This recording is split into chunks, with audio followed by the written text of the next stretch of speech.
Episode 166, IRONMAN Maryland with Justin Voss.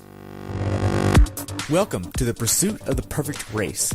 I'm Coach Terry Wilson, and with each episode, I bring stories of athletes to you that share their experiences at races in order for you to learn how to have your perfect race. We will hear stories from athletes of all ages, abilities, and races of all distances. So regardless of where you fit in, there's something in it for you.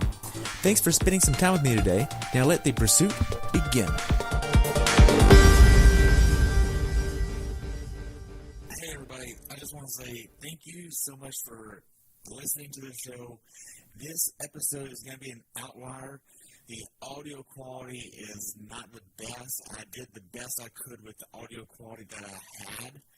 I'm not used to publishing terrible audio quality like this, so I did the very best I could and even took on some outside sources to help me with the quality of the audio here, and it's decent, but it's not the quality that I'm used to putting out. So please bear with me and forgive the quality of the audio for this episode. It will be better in the future. Have a good day and enjoy the show. Hey everybody, welcome back to the Pursuit of the Perfect Race. Today I'm talking to Justin Voss about his recent race at IRONMAN Maryland that took place on September 29th, 2018, where he had a time of 14 hours, 53 minutes, and 20 seconds. The temperature on race day was 63 and rose to 70, with the water temperature being around 73 degrees, which was wetsuit legal. This was Justin's first Ironman experience. Welcome to the show, Justin. I look forward to hearing about your race at Maryland. Oh, thanks, Terry. Appreciate being here. You're welcome. So what made you want to do this race in the first place, man? Very early on, we'll see the backstory first. Very early on in life, I had seen the races at Kona on TV. Like, you see that, and you're like, oh man, that looks incredible. Those people are the most inhumane athletes that, the world has, which they truly are the best athletes in the world. But then about 3 years ago, also, when I was younger, I was a much heavier kid. Endurance sports were pretty much out of the question. I played football and did some things to stay a little bit active, but yeah, running long distances was not really my cup of tea. It still really isn't. But then 3 years ago, through work, I befriended a then future Ironman, Joanna, and we were having dinner one day, and she was piling down a plate of nachos, and I thought, man, you're going to be an Ironman, and you get to eat food. This is amazing. I think if normal humans can do this, then I want to do this. So that kind of reignited the spark, as it were. What actually led you to want to do Maryland versus other races? So right now, it's just, I'm a logistics guy. It's this is just closest to me right now. I'm living in kind of the Metro DC area. So the first large race I ended up doing was Eagleman out on the eastern shore of Maryland. It's less than a 2-hour drive from the house, and so I followed it up with a very similar course, if not the same in 2 loops, for the full and Ironman Maryland this past weekend. Okay. So I know it's almost the same exact course. Is that kind of why you wanted to do this, because it was the same course? It's very flat, which I don't know if that is good or bad. Like, I certainly don't want to be riding my bike or running up a mountain, but coming down a mountain or coming down some hills would be pretty nice. So yeah, I don't know if the course particularly was the reason I went. More of it's just easier to get all my stuff over there, and it's less time off of work for travel and things and it just felt more practical. Right. So how was your training going into this race?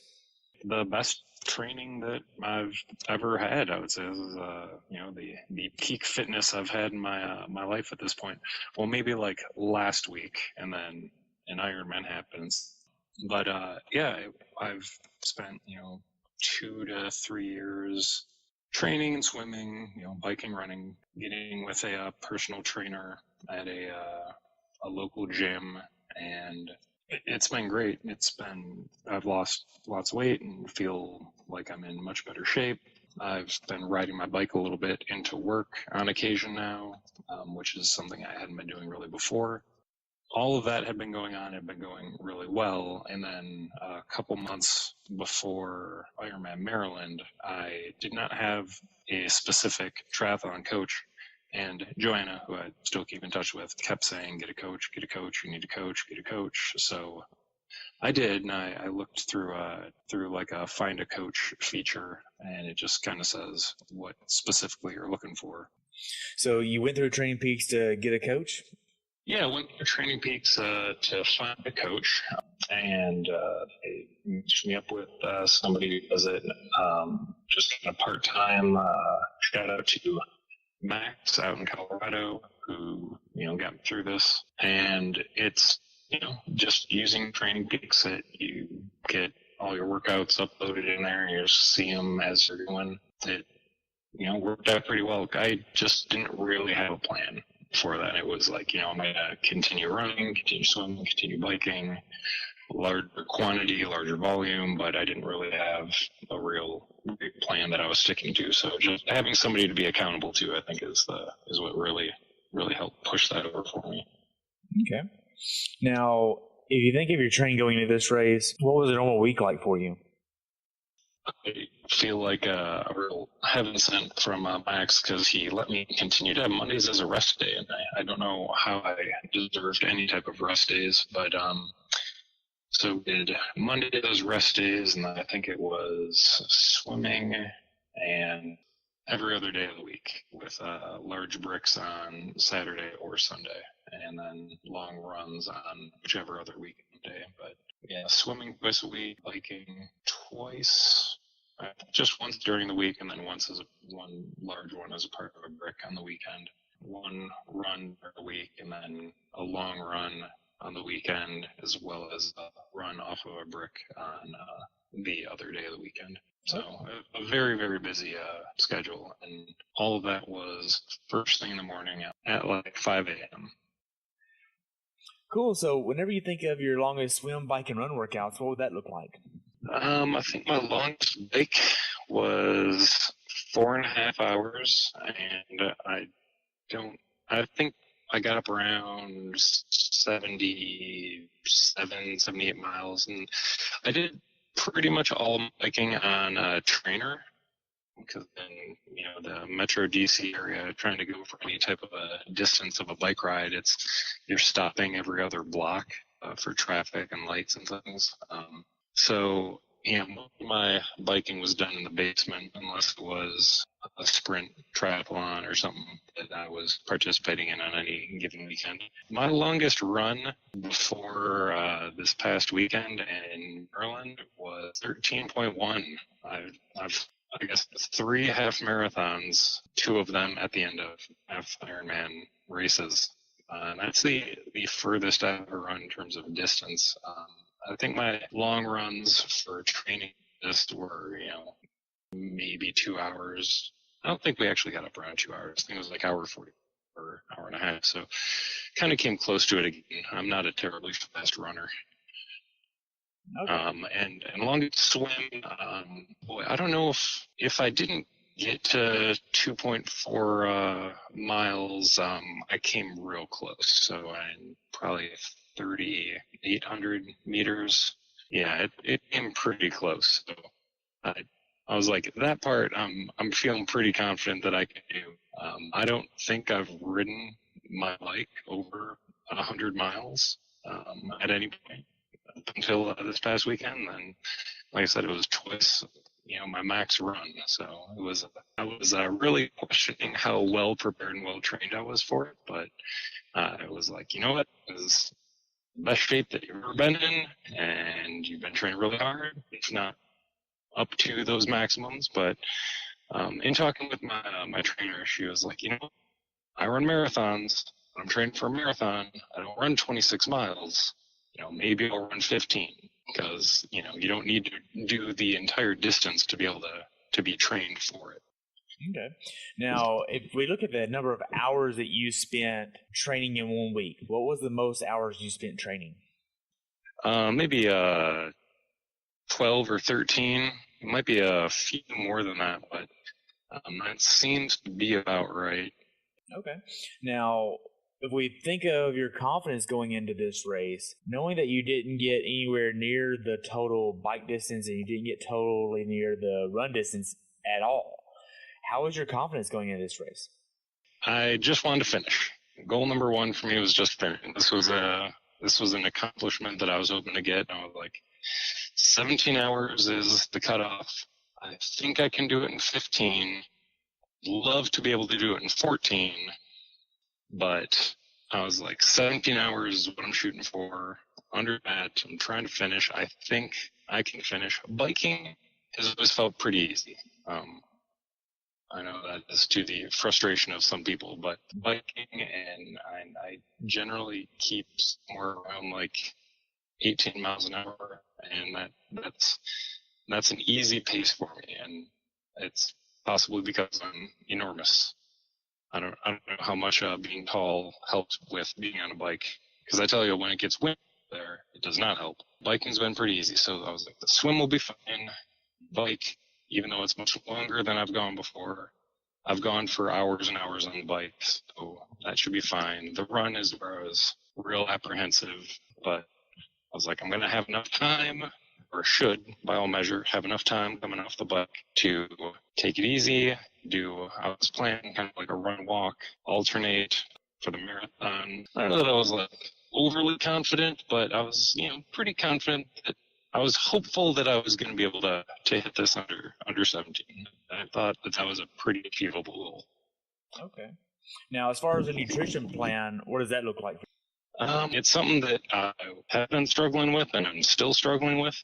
And it is one thing that if I had to change and alter about how IRONMAN Maryland went, it is the one thing that I think was my biggest flaw. I had been using just race products, not just taking them off the course, but just whatever they have. This is what I want to train with, and it's what I want to bring because it's what will be available in case I need it. So I was just using products, the gels, some bars, using Gatorade. And in other races, though, after going for like 3 hours with Gatorade Endurance, it was just sitting really rough in my stomach. I stopped Gatorade Endurance and started using Tailwind at the recommendation of the trainer. And your trainer or your coach?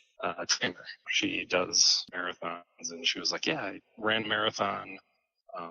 I can't remember which marathon she did, but she was like, "Yeah, I just took a bottle with Tailwind in it, and I was just drinking that the whole way, and just that's all I need." And I was like, "Well, I'm gonna need more than that, but it's good to hear that you can run with it, and it's well enough in your stomach." So I tried some of that, and it was working pretty well for me. So I was still using Cliff gels and Cliff bars, but now nutrition on the bike was going to be Tailwind, Gatorade Endurance. So nutrition plan was before we start, gel and T1, and then Tailwind, alternating Cliff products, bars, and gels during the bike. And then the run, I should have had a better plan for the run in nutrition. I had a bunch of gummies, I had more gels and bars, but I didn't think that was really going to be sitting that well at the time. So I was just kind of saying, I'm going to bring a lot of things and I'm going to see what I can keep down and what's feeling well.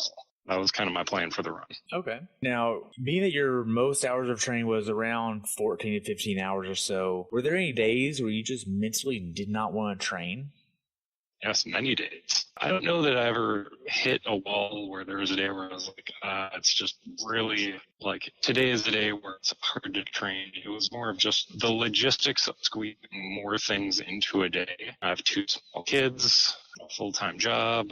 I'm also doing a part-time residency right now. So I have a lot of things I'm trying to juggle. And so squeezing all of this in at the start of the day so that it can be done, it's really the only way that I could do it. And so most days it was fine.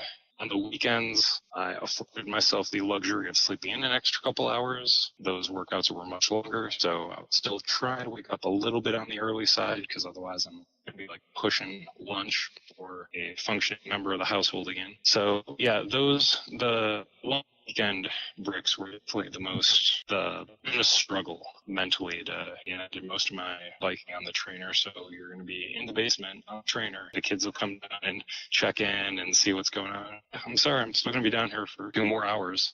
sometimes hopping off the bike to go make peanut butter and jelly sandwiches or something. But those were the hardest days. So how big of an issue is balancing life, work, training for you?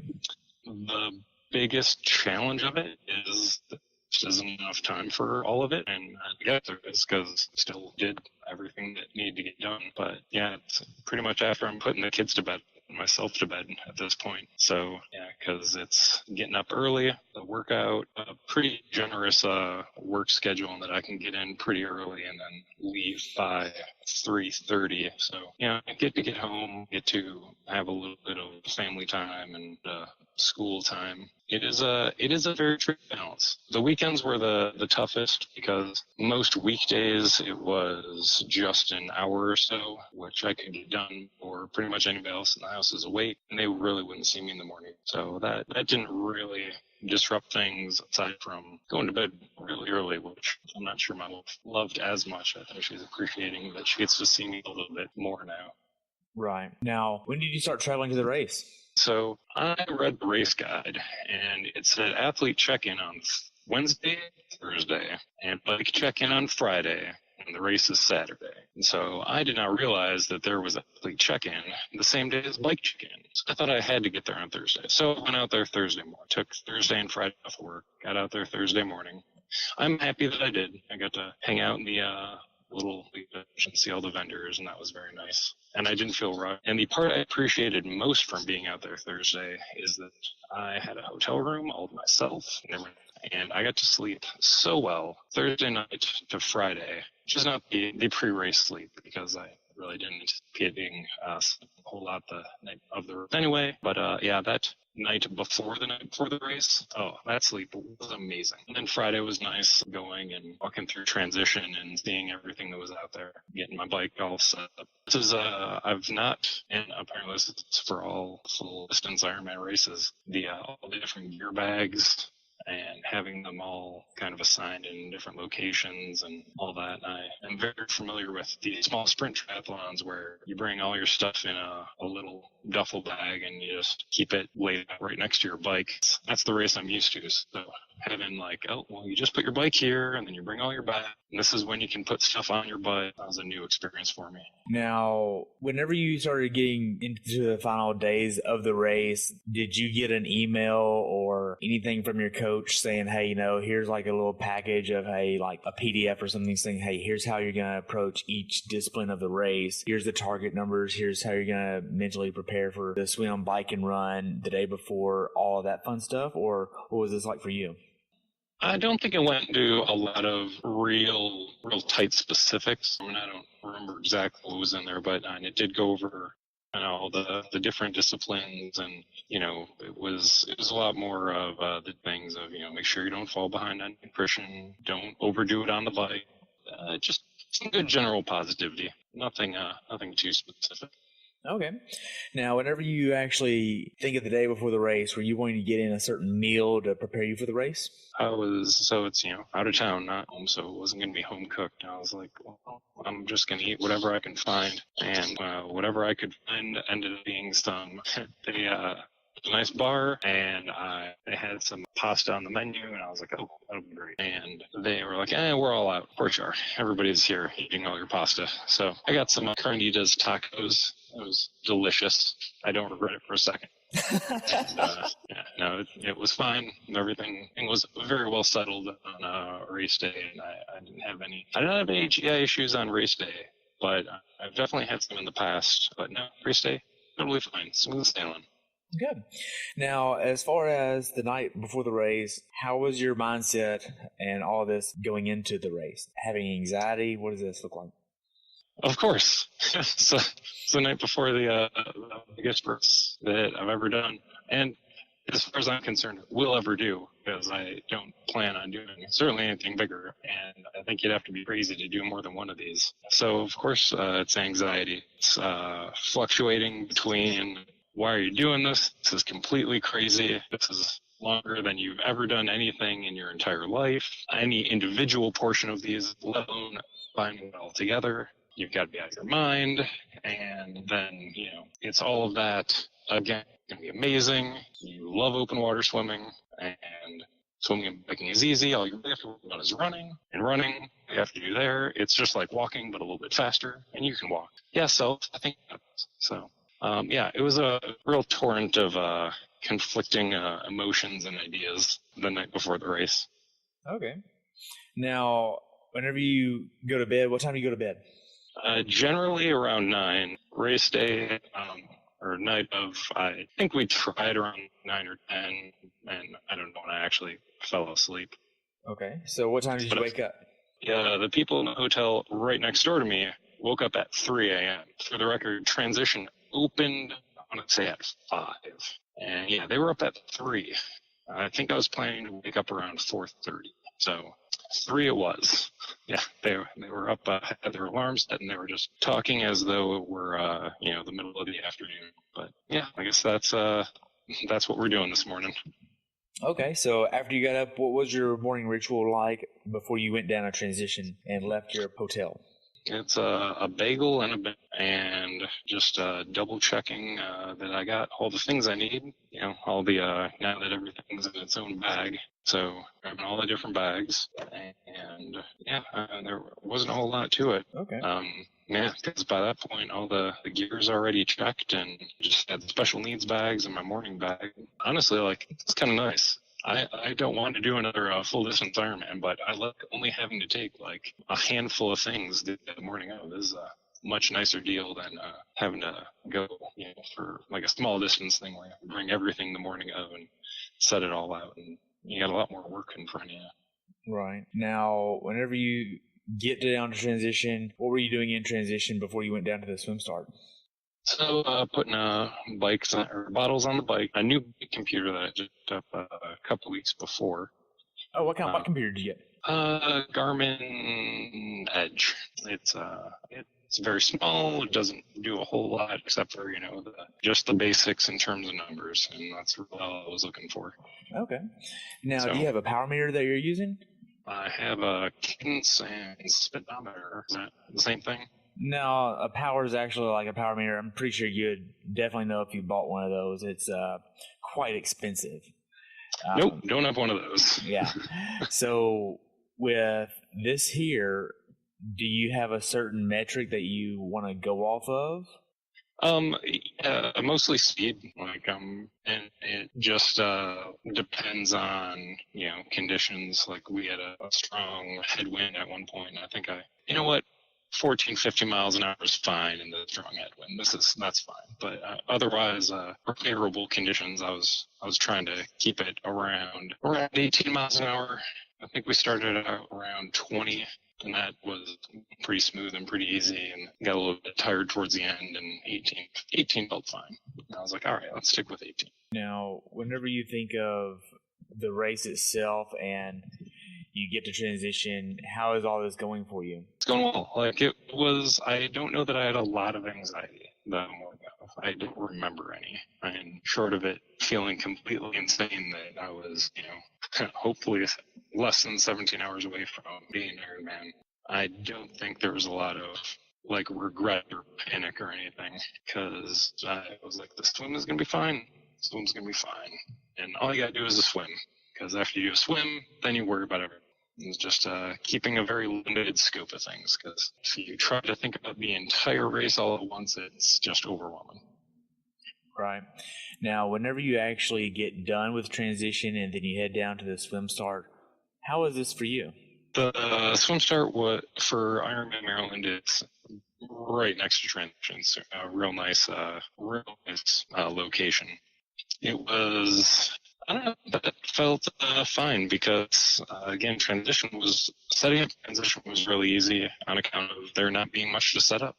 Didn't have to lay out shoes or helmet, glasses, all the normal accoutrements, because those are all packed away in bags.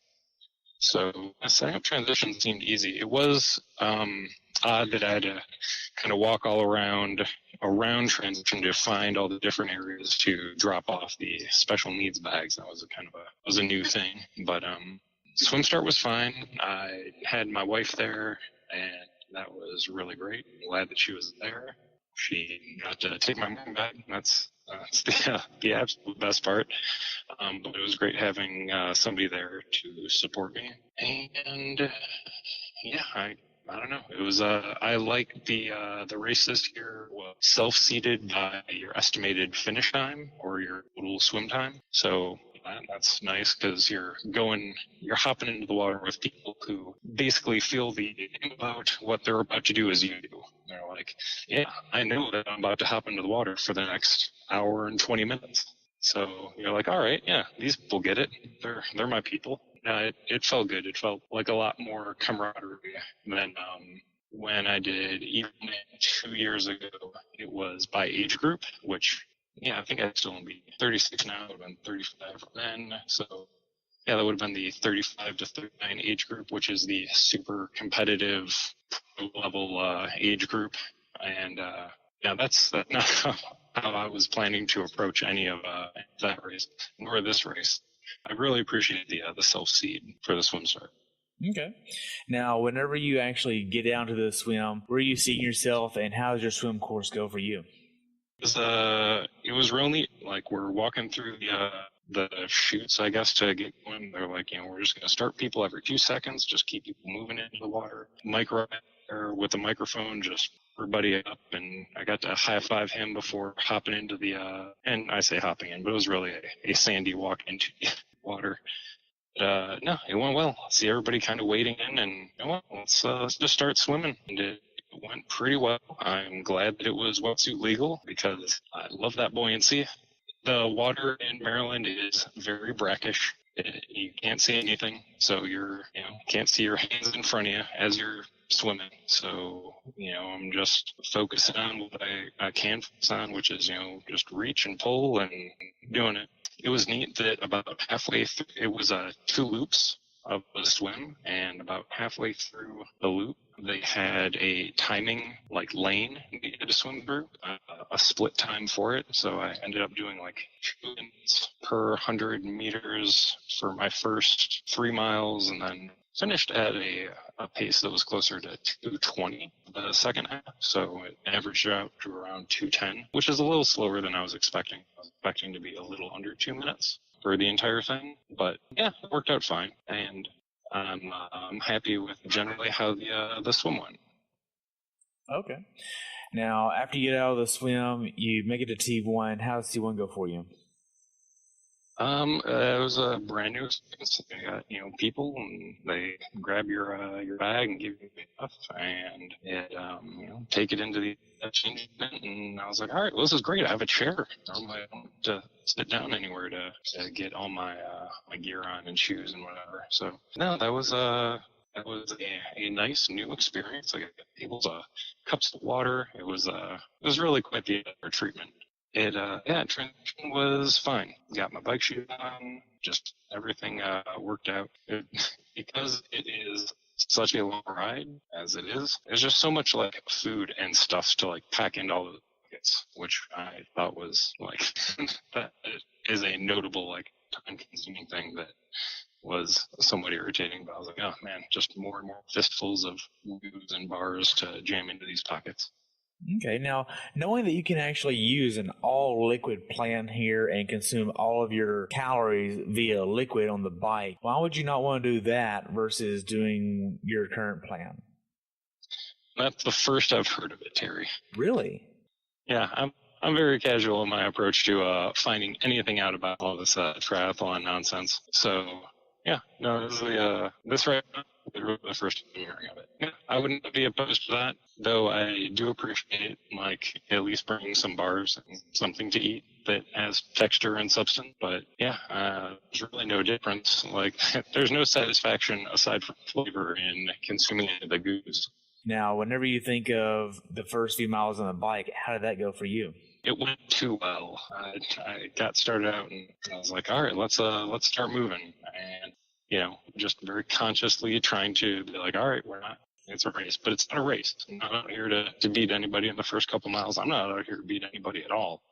So yeah, the first couple miles, I'm really trying to keep the speed down, but I'm looking over and with fresh legs, looking at like 22 miles an hour, 21 miles an hour, and I was like, it felt very easy, and so I was like, I don't feel like I'm pushing it. So I'm gonna, as long as I'm kind of calm with it, I'm gonna stick with whatever's easy. But yeah, it was faster than I wanted to come out, that's for sure. Now, your nutrition plan, walk me through what nutrition plan you wanted to execute for this bike. Hey everybody, I just want to say thank you for listening to the podcast, and I just want to let you know that I've enjoyed having so many people on this show, and I couldn't really do it without your support. Thank you so much for tuning in, listening, and being a part of what I'm doing. If you would, take a few moments to leave me a review over on iTunes. It would help me out tremendously, and enjoy the show. Now, your nutrition plan, walk me through what nutrition plan you wanted to execute for this bike. So I had 2 bottles of Tailwind, and I was expecting that to last me 3 hours, those 2 bottles. And every 45 minutes, it was going to be a gel or a bar, alternating between the 2. And that was my plan. And that worked out for the first 3 hours. And then I had in my special needs bag a couple more little powder packet to refill both of those bottles for the back half of the. Okay.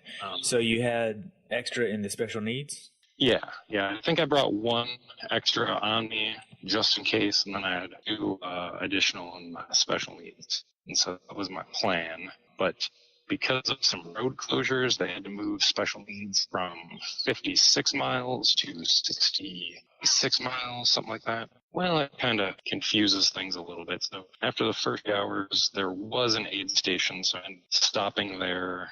I ended up having like 5 times on the bike, 2 pee, and then 1 time at around 56 miles, wherever that ended up being, fill up 1 of my bottles with Tailwind. And then the next stop, just a little bit after that, when special needs actually was, I ended up stopping there and filling up the other bottle with Tailwind and grabbing the other extra packet out at exactly mile 100. And I know this because there was a sign that said 100 miles. There was a tiny little dip in the road, and when I hit that, my elbow rest for my aero bars kind of broke loose and flopped down. And it, it's like, oh, man, what a pain. So I was like, well, let me just try and tough it out. It was still kind of there. It just wasn't kind of parallel. The support was kind of angled down, so I was just doing the best I could with that. But then they're in the aid station like just a couple miles later. So I was like, you know what, let me try. Because when you just think, well, it's only 12 more miles, it's also like, that's still like 40 more minutes. And when you think about it as like 40 more minutes, I was like, yeah, I don't want to like not have my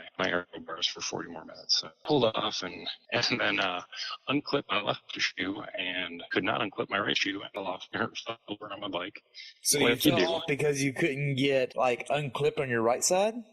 Yeah. I unclipped left, leaned right, and just pulled right over at 0 an hour. So it's the perfect fall. The volunteers were wonderful. They ran over, they're like, hey, you need help? And I was like, no, I'm just clumsy, but thanks. And they're very helpful and like wonderful. One of them held my bike as I tried to get my little wrenches out of my pouch there and fix the little elbow rest, which I done as best I could and kind of put everything away. Got back on the bike to get going, and maybe a mile down the road, maybe the rest kind of just slid back down again. So that is the one thing that I am on the market for now is a new aero bar setup with better rests that are not going to kind of rotate down and flat off like that. Wow. Now, whenever you start thinking of the later portions of the bike ride, miles 80, 90, and 100, where were you at mentally? Were you struggling a little bit, or were you feeling pretty good about yourself?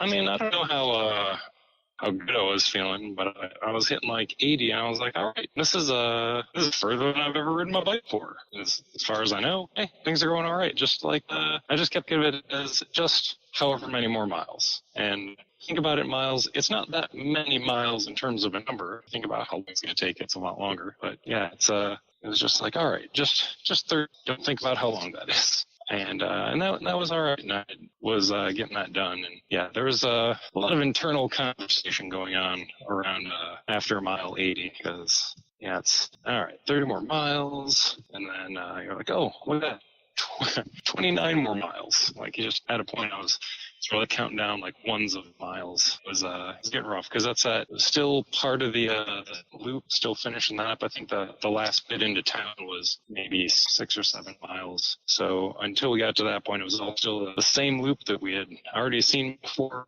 hours earlier. And so it was tough. It was tough to get through those last 30. That was a tough push, especially because as far as nutrition, I took one of the gels. I can't remember if it was at 3 hours or 3.5, but it wasn't sitting real well, and my stomach was kind of getting in knots. The tailwind was still fine. So I kept doing that, but I cut out a bit of nutrition that I was planning on. So I was probably under nutritioned at that point. Yeah, that didn't help with things. Okay. Now, whenever you actually get ready to get off the bike, how was T2 for you? Yeah, getting off bike was great. My shoes actually felt wonderful. I wanna say that. And I got Traeger shoes. Those are the best. These new shoes was just a wonderful treat to ride for a very long time with them. Finally get off, and my feet still function. And so walking very casually my bike into transition to.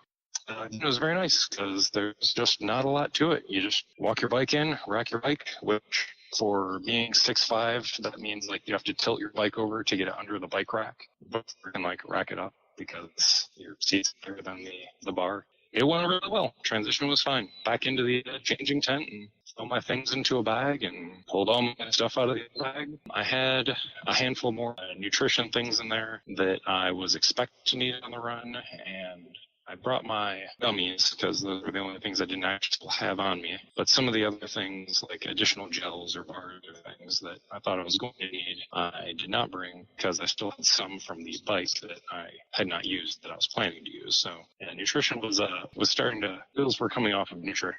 Okay. Now, whenever you get out on the run, how's the first few miles of the run go?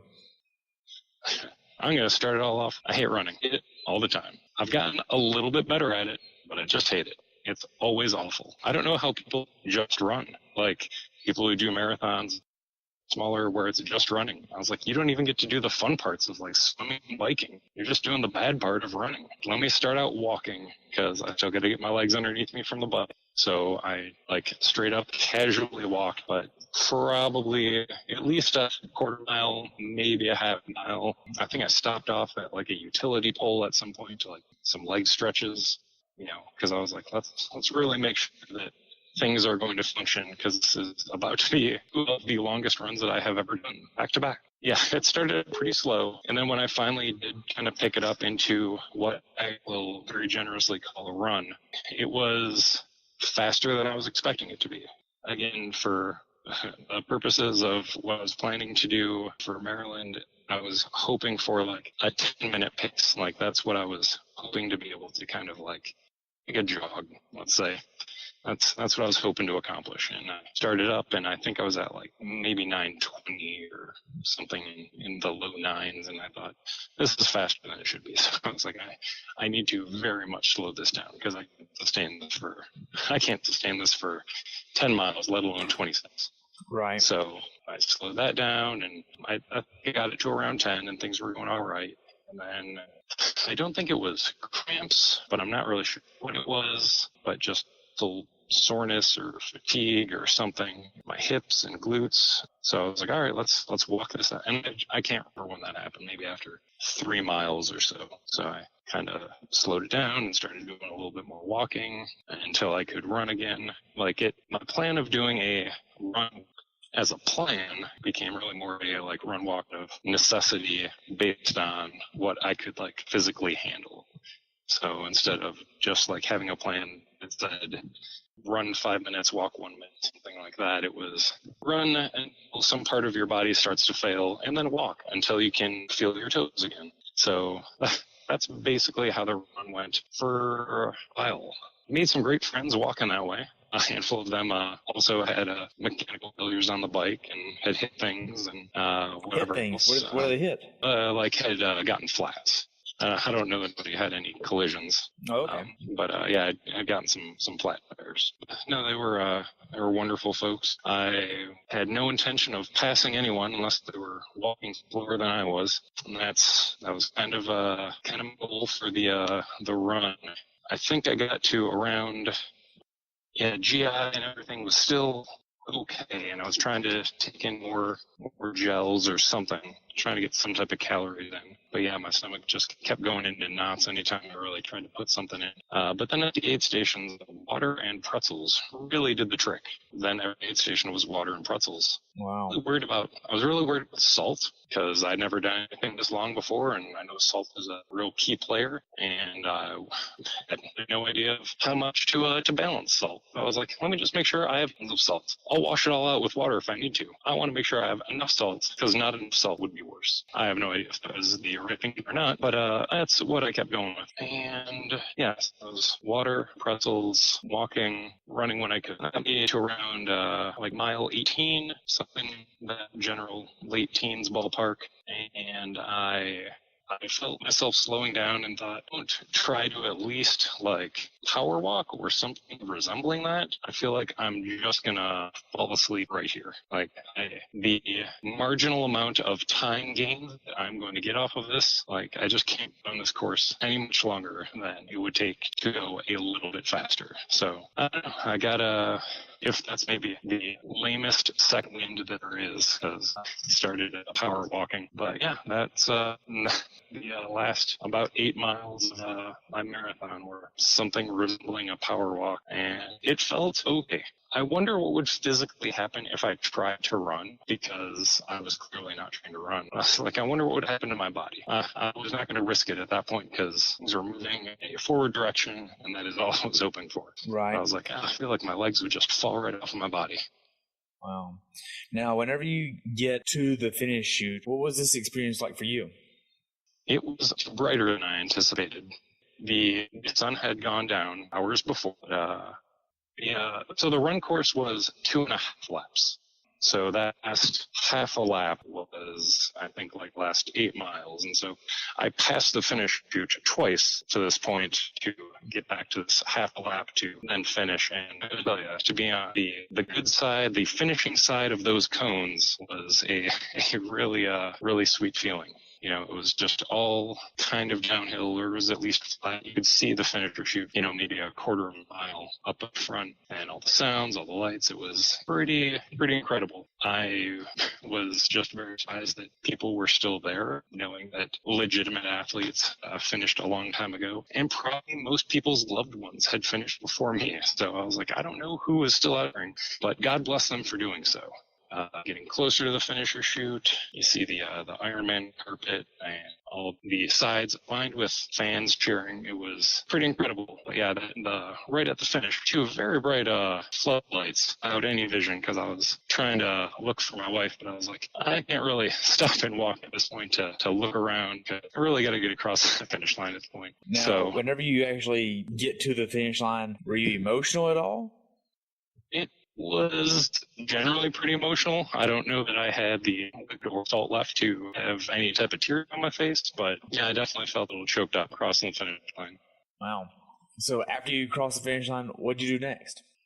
So then get my sweet finisher hat and shirt, take my timing chip, get your finisher picture taken against the IRONMAN background, and then I finally spotted my wife kind of on the other side of the little barrier. That was real nice. And she came over and I said, I'm really hungry. We need some food. And so we walked over to the food tent, where after I was like, I just need to sit down. She's like, you can get some food? And I was like, I need to sit down. She's like, here, get some pizza. And I was like, all right. So I got some pizza and then went and found a chair where most chairs were full. There were a couple that were empty, but they had like people's stuff on them. Apparently I grabbed one that had somebody's stuff on it, but I managed to sit down before actually passing out. One of the other athletes at the table poured some water on me, and that brought me back around. But yeah, that's giving it your all, Terry. Wow. Yeah. So to kind of transition a little bit after the race. What's something that you learned from this race experience that you'd like to pass on to someone who hasn't done this race before? It was a wonderfully organized race. If you want to do an Ironman race, I would highly recommend one. But I don't know that I would recommend doing an Ironman race to anyone, because this was a very rewarding experience, but this was just a very exhausting ordeal. Most athletes, I would assume, are in much better shape, so I'm sure it would be good for them. Again, this particular race I thought was great. I think it was well organized. I don't have experience with other Ironman races aside from a couple of halves, but course is very flat, which some people like, and maybe that's better. I don't know. That's my hot take on Ironman Maryland, whether you should sign up for it. So, looking back on it, how well prepared for this race do you feel like you were in retrospect? I think I was as prepared as I could have been for me. What do you mean? I think if I could figure out how to be a much better runner, you know what? I take it back. If I had known that there was liquid nutrition that I could have been doing the entire time, oh man, I would have been much better prepared. Yeah, so you can concentrate your tailwind with a blend of CarboPro and Tailwind to boost the number of calories in your tailwind. Or you can use a product called F2C, and they actually have the concentration that's all you need. And use that, and it's all liquid, so you don't fumble with goos, chomps, or bananas, or whatever kind of hard nutrition like Cliff Blocks that you're using. You can literally just use all liquid throughout the whole race. Well, man, that would have saved me all sorts of fumbling and trash. Yeah, you don't have to worry about any of that. I'm really surprised that Max didn't tell you that. Yeah, no, never came up. Nutrition never came up? No, nutrition came up, but he never recommended anything other than I've been using. Kind of like, use what you're used to and what works. Because, at that point I had done 2 halves, and so I'm not sure if he just assumed that I knew what I was doing or not. Yeah. Okay. I don't know. Anything I would do differently to be more prepared I am not a great runner. I feel like I'm the best runner that I have ever been in my entire human life at this point.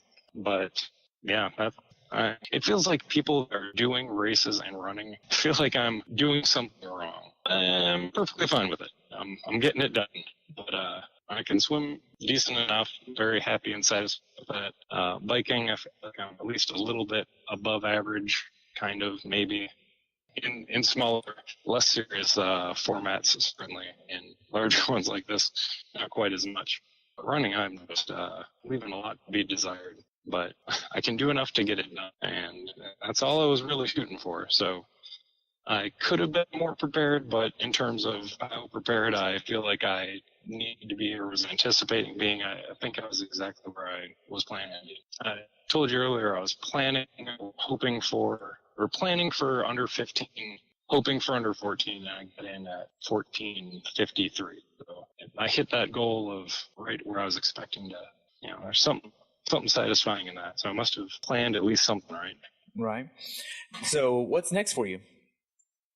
Not another full anytime soon. In the brief recaps that I've given and kind of posted or talked to people about, it was a very rewarding experience. I really appreciated it. I don't plan to do it again, but I really love triathlons, and I will definitely do smaller distance, like to include a half, because the 2 halves I've done have come in right around like 7 hours, and 7 hours is a very long time, but it's perfectly fine. You still kind of have a bit of your day left afterwards, and it's not nearly as exhausting and kind of taxing. So those 9, I could do another half next year, and I certainly plan to do some sprints in Olympics in the greater DC area. Here, I don't think there's anything left on my calendar for this year.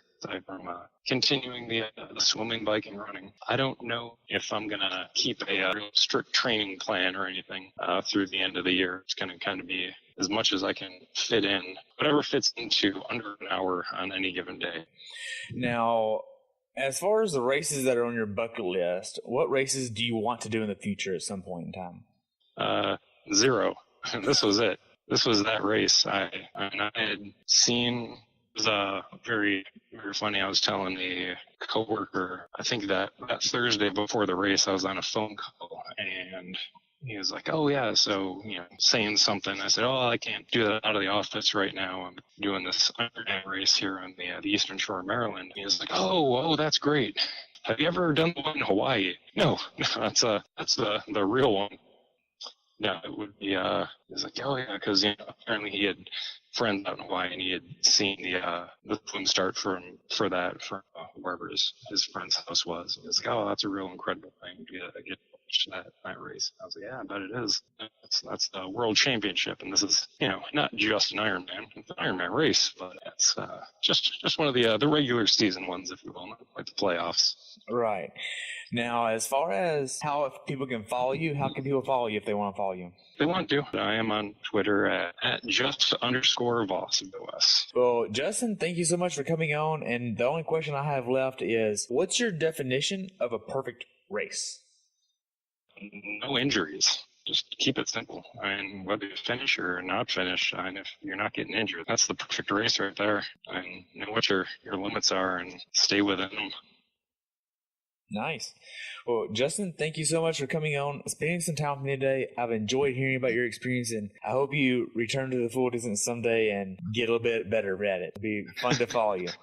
Thanks, Terry. I appreciate it. You're welcome. Have a good day, and we'll talk soon, okay? Okay.